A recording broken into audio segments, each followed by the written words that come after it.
Studi kelayakan bisnis, materi kelompok 1.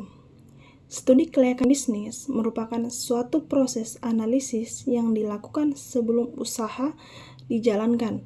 Proses ini juga bertujuan untuk menilai apakah usaha tersebut memiliki potensi untuk berhasil atau tidak.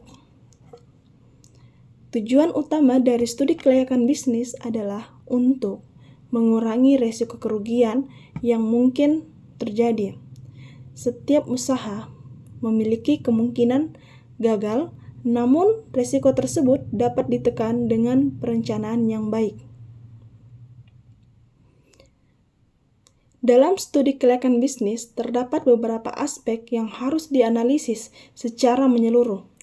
Yang pertama, aspek pasar, yaitu yang berkaitan dengan permintaan dan kebutuhan konsumen. Yang kedua, aspek pemasaran, yaitu yang berkaitan dengan strategi dalam menjual produk. Yang ketiga, aspek keuangan, yaitu mencakup analisis biaya dan keuntungan. Yang keempat, aspek teknis atau operasional juga harus diperhatikan. Aspek ini juga berkaitan dengan proses produksi dan penggunaan teknologi. Semua aspek tersebut saling berkaitan dan tidak dapat dipisahkan. Aspek pasar dan pemasaran, materi kelompok 2. Penjelasan pertama yaitu aspek pasar. Aspek pasar adalah pembahasan tentang kondisi pasar terhadap suatu produk atau jasa. Aspek ini juga melihat apakah produk yang dijual itu dibutuhkan oleh masyarakat atau tidak. Hal-hal yang dibahas dalam aspek pasar antara lain, yang pertama, kebutuhan konsumen. Kedua, target pasar. Ketiga, jumlah permintaan. Keempat, persaingan. Kelima, peluang pasar. Sedangkan penjelasan kedua itu aspek pasar, cara aspek pasar melakukan pemasaran adalah yang dilakukan agar produk dikenal, diminati, dan dibeli oleh konsumen.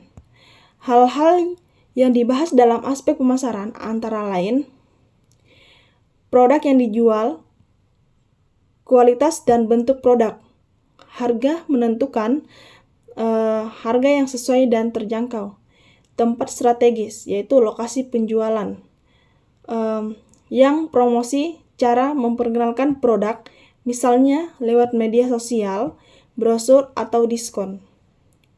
Jadi, aspek pasar juga membahas tentang kondisi dan kebutuhan pasar terhadap suatu produk. Sedangkan aspek pemasaran juga membahas cara menjual dan memperkenalkan produk kepada konsumen agar menarik dan laku. Aspek yuridis yaitu hukum dan aspek teknis untuk materi kelompok 3. Pembahasan pertama itu aspek yuridis. Aspek yuridis adalah hal-hal yang berkaitan dengan aturan dan hukum dalam menjalankan suatu usaha atau kegiatan. Tujuannya adalah agar usaha berjalan secara resmi, aman, dan tidak melanggar hukum.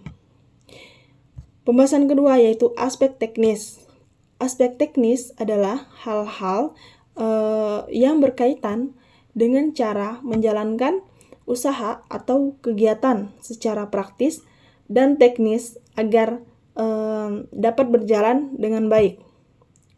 Dengan demikian, aspek yuridis memastikan usaha berjalan sesuai aturan yang berlaku. Sedangkan aspek teknis itu memastikan usaha dapat dijalankan dengan lancar dan efektif. Aspek finansial dan aspek manajemen organisasi untuk materi kelompok 4. Aspek finansial Aspek finansial adalah aspek yang membahas tentang keadaan keuangan dalam suatu usaha, organisasi, atau proyek. Aspek ini juga bertujuan untuk mengetahui apakah usaha tersebut itu dapat menghasilkan keuntungan dan mampu bertahan dalam jangka panjang. Aspek manajemen organisasi. Aspek manajemen organisasi adalah bagian yang membahas tentang bagaimana suatu usaha atau organisasi diatur dan dijalankan agar tujuan dapat tercapai dengan baik. Jadi, aspek manajemen organisasi juga membantu agar pekerjaan lebih teratur, efektif, dan mudah dikendalikan. Aspek sosial dan aspek ekonomi untuk materi kelompok 5. Pembahasan pertama itu tentang teori klasik, yaitu aspek sosial adalah hal-hal yang berkaitan dengan kehidupan masyarakat dan hubungan antar manusia. Aspek ini melihat bagaimana suatu kegiatan atau usaha mempengaruhi masyarakat di sekitarnya. Tujuannya yaitu agar kegiatan atau usaha yang dilakukan itu dapat memberikan manfaat dan tidak merugikan masyarakat. Pembahasan selanjutnya itu teori neoklasik. Aspek ekonomi adalah hal-hal yang berkaitan dengan keuangan, pendapatan, keuntungan, dan kebutuhan hidup. Aspek ini juga melihat apakah suatu usaha dapat menghasilkan keuntungan dan membantu perekonomian. Tujuannya itu agar suatu usaha dapat berjalan dengan baik, memperoleh keuntungan, dan meningkatkan kondisi ekonomi masyarakat. Selanjutnya, aspek lingkungan untuk materi ke-6, yaitu materi terakhir. Aspek lingkungan adalah segala hal yang berhubungan dengan keadaan lingkungan di sekitar kita, baik lingkungan alam maupun lingkungan tempat manusia hidup dan beraktivitas. Aspek lingkungan sangat penting karena setiap kegiatan manusia seperti membangun rumah, membuka usaha, mendirikan pabrik, atau menggunakan kendaraan, itu juga dapat memberikan pengaruh terhadap lingkungan.